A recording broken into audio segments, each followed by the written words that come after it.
Good evening.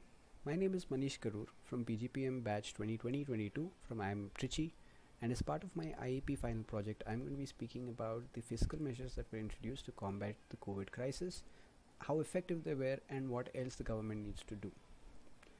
To begin with, the initial period when relief measures was the need of the hour required ensuring adequate social safety nets.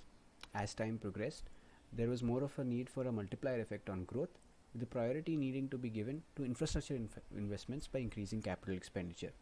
The centre has announced several stimulus projects that are aimed at doing just that. However, when we look at the details of what has actually been implemented, you will find that there is a difference between rhetoric and reality. Firstly, despite announcements of over 20 lakh crore in fiscal packages, the total expenditure till October of 2020 increased only by 6,550 crore when compared to the same period last year. In fact, as a proportion of its initial budget estimate, the actual expenditure is lower by 5 percentage points in the same period last year. When you look at the ministry-wise expenditure data, there is equally troubling facts. You can see that in terms of the quantum of funds spent, 41 out of 55 ministries actually spent less in 2020 than they did the previous year. Secondly, low revenues necessitated a repurposing of expenditure.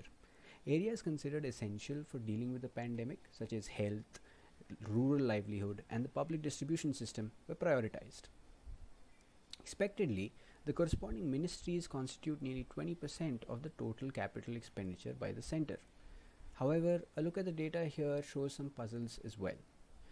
There's little doubt that there is an urgent need to expand and universalize the public distribution system to deal with the severity of the income and hunger crisis.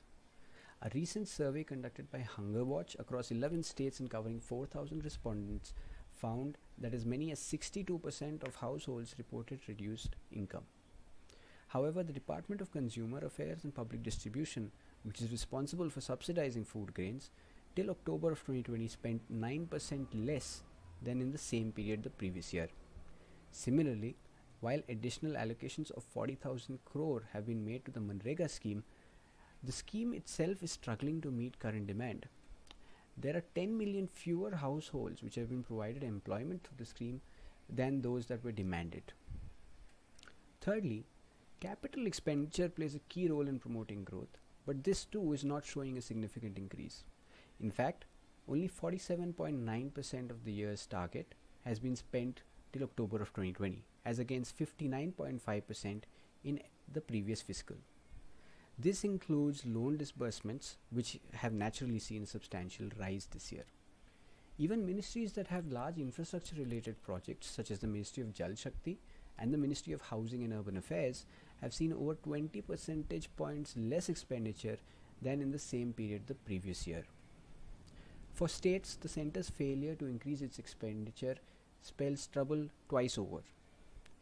Over the years, the centre has systematically encroached on areas traditionally under the domain of states, including education, health, nutrition, employment, agriculture, all of these through a steady expansion of centrally sponsored schemes.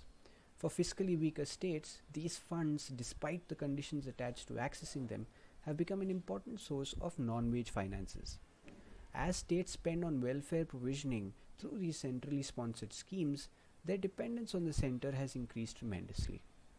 Simultaneously, lower tax devolution to state governments has hampered their own ability to increase expenditure. States actually received 19% lower funds in 2020 than they did the same time last year. Based on this analysis, it can be seen that while the central government did announce a lot of schemes, there is still much more that it needs to do, especially with the demand side of the economy. The Union Budget of 2020 showed promise, with an emphasis on healthcare. There was also an intent to improve capital expenditure and move towards greater privatization. But as can be seen from the analysis of the previous announcements, the key here is going to be how it is implemented and what effects it can bring about on the ground.